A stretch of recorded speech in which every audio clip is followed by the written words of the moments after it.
The Fox and the Donkey. Today's story, Bail or Gadha. Explanation. Once upon a time, two scholars stayed together in Kashi for many years and studied religion and scriptures. कहता है बैल और गधा। एक समय की बात है, काशी में कई वर्ष साथ रहकर दो पंडितों ने धर्म और शास्त्रों का अध्ययन किया। After completing their education, both the scholars started walking towards their respective villages. At that time, there were no means of transport. शिक्षा पूरी होने के बाद दोनों विद्वान अपने अपने गांव की ओर चल पड़े। तब यातायात के साधन तो थे नहीं। Meanwhile, the rich man, having found times, reached both of them and started talking to them. The rich man was experienced. He came to know that both the scholars were very prudent. इस बीच समय पाकर धनी व्यक्ति दोनों के पास पहुंचा और उनसे चर्चा करने लगे। धनी व्यक्ति अनुभवी था। वह जान गया कि दोनों पंडितों में बहुत ज्यादा घमंड है।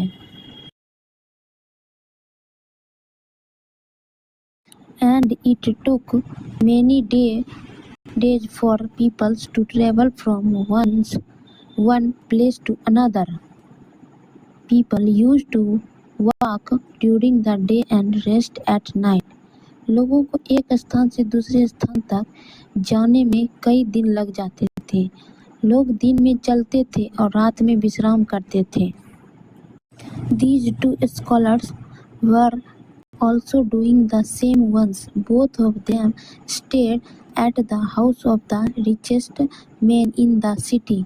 He arranged for their stay and then told his people to arrange for food for both the gentlemen.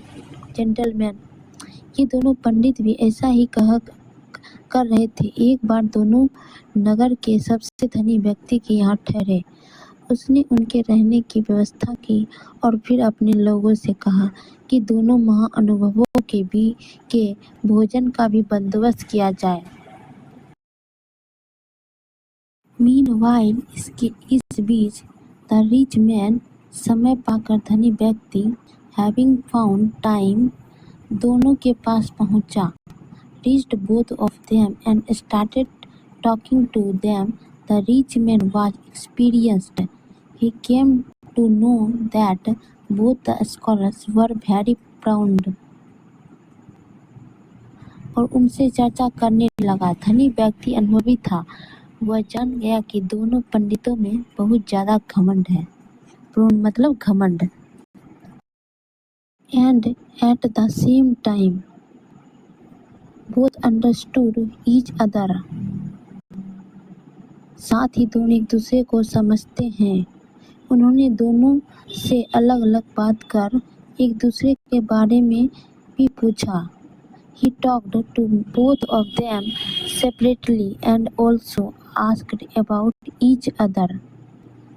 जो जवाब मिले, the answer he got made the rich man sad. जो जवाब मिले वो धनी व्यक्ति को दुखी कर गए।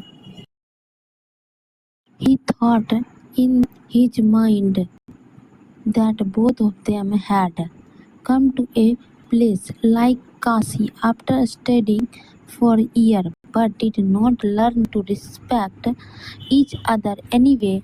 It was time for dinner.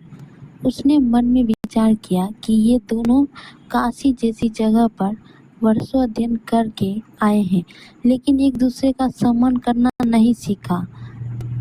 Anyway मतलब बहरहाल भोजन का समय हो गया था। It was time for dinner, भोजन का समय हो गया था।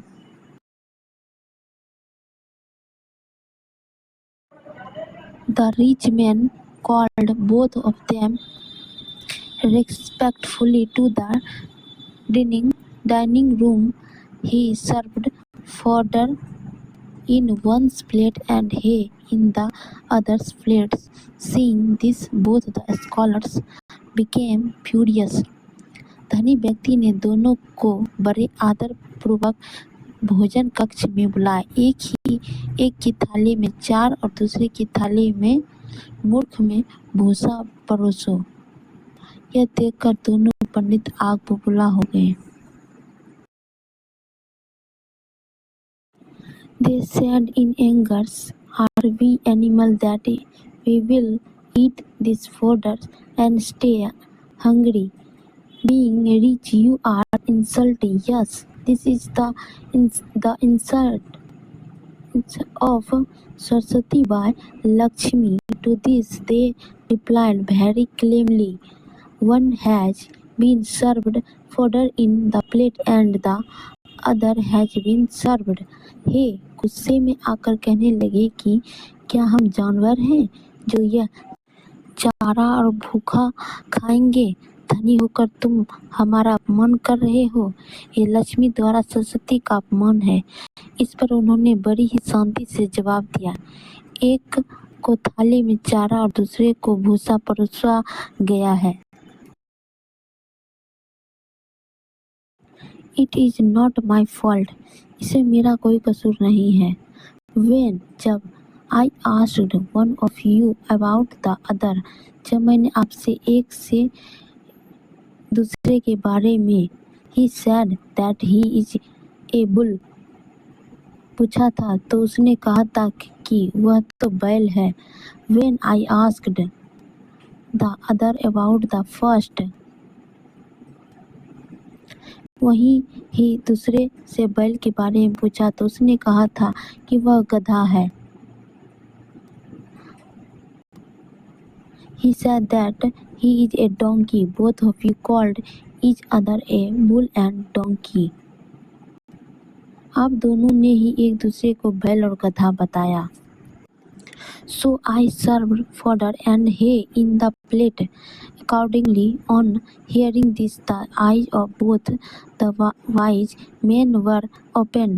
They realized their mistake. They apologized to them, also expressed regret for having such a thinking towards each other. Apologized मतलब माफ़ी और regret मतलब पछतावा। तो मैंने उसी हिसाब से चारा और भूखा थाली में परोस दिया। इतना सुनते ही दोनों ज्ञानियों की आंखें खुल चुकी थी। उन्हें अपनी गलती का एहसास हो गया था। उन्होंने उनसे क्षमा मांगी। एक दूसरे के प्रति ऐसी सोच रखने के लिए खेद भी जताया। Listen, seek, no matter how much knowledge a person has. व्यक्ति में कितना भी ज्ञान आ जाए, he should not